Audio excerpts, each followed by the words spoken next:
Hey everybody, what's up? It's me again, NerfFan16 on YouTube, RetroKid on the RVT streams. And I'm going to talk about, well, you guessed it, the Day of the Doctor. That's right.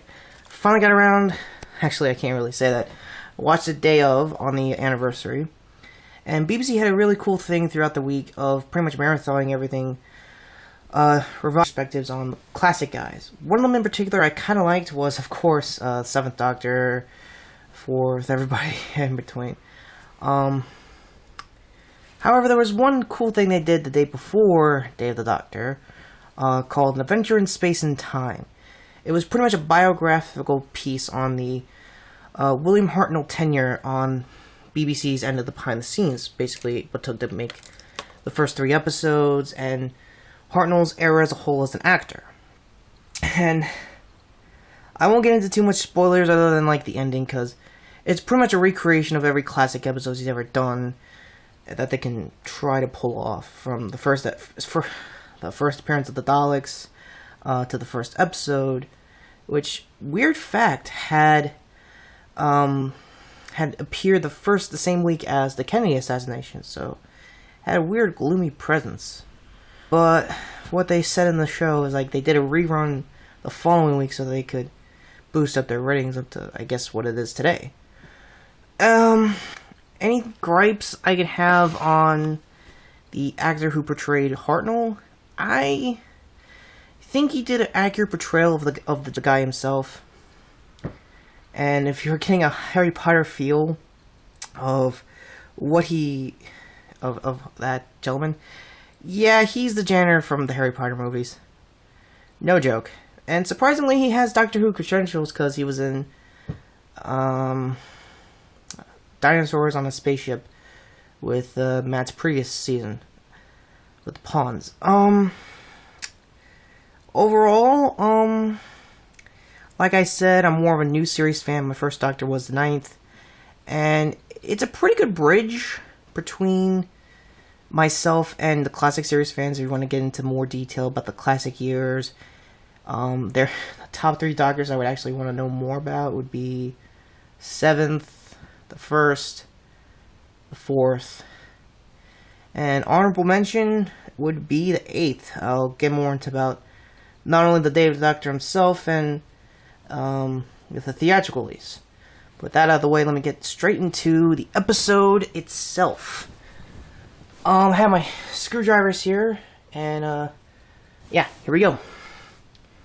What did I think about Day of the Doctor? I loved it! I mean, I have no idea what Nash from Radio Dead Air is thinking I was Tumblr person. Yeah, apparently the guy has that now, too.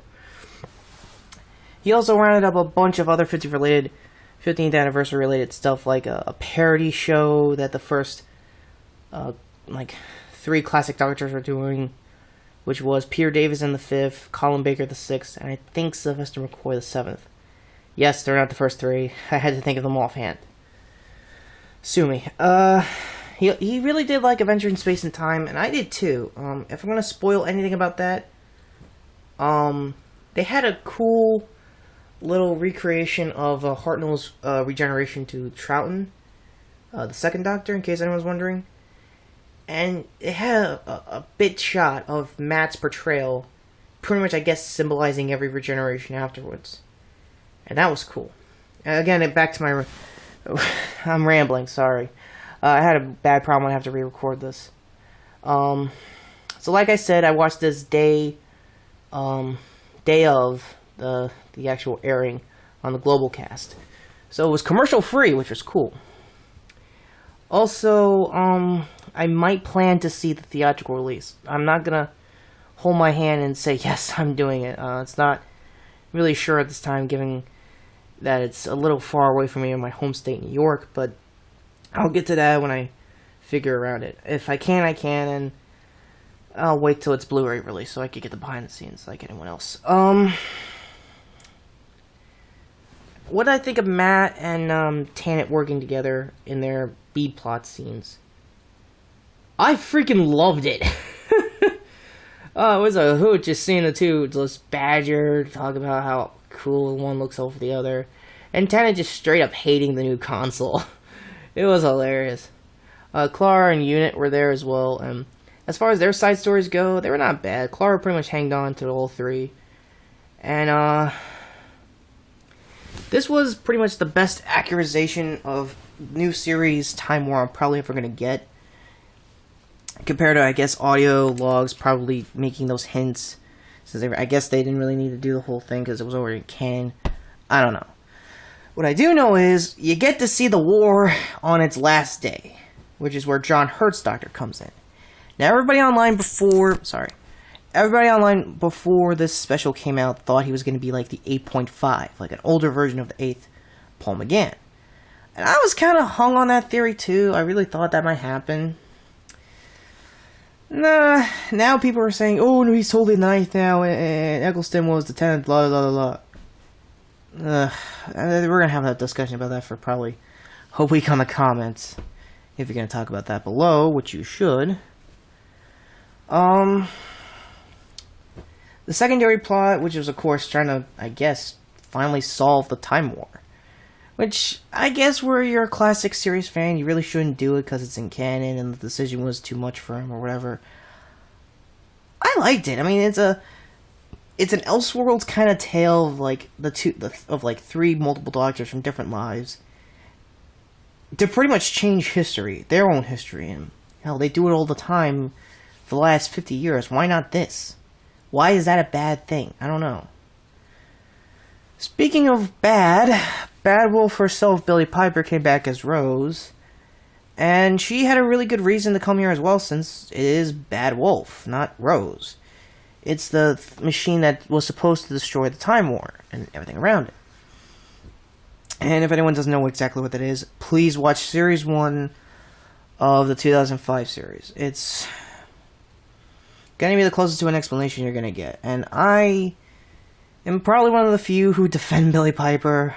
I'm just saying, if you're a Rose hater, please do everything you can in the comments, because Google Plus probably doesn't care. And I would love to talk to you, but again, Google Plus, sorry. Anyway, overall, what I liked. Everything. John Hurt being, like, the closest to a classic Doctor I'll ever see. Him pretty much badger, like, why are you pointing at your screwdrivers? They're not toys, they're not water pistols, and they're not weapons. What's wrong with you? Yeah, it was kind of funny to see, like, another old Doctor kind of character just badgering the crap out of him. And, the solution was pretty sweet. And it did have, stock footage of pretty much every Doctor so far.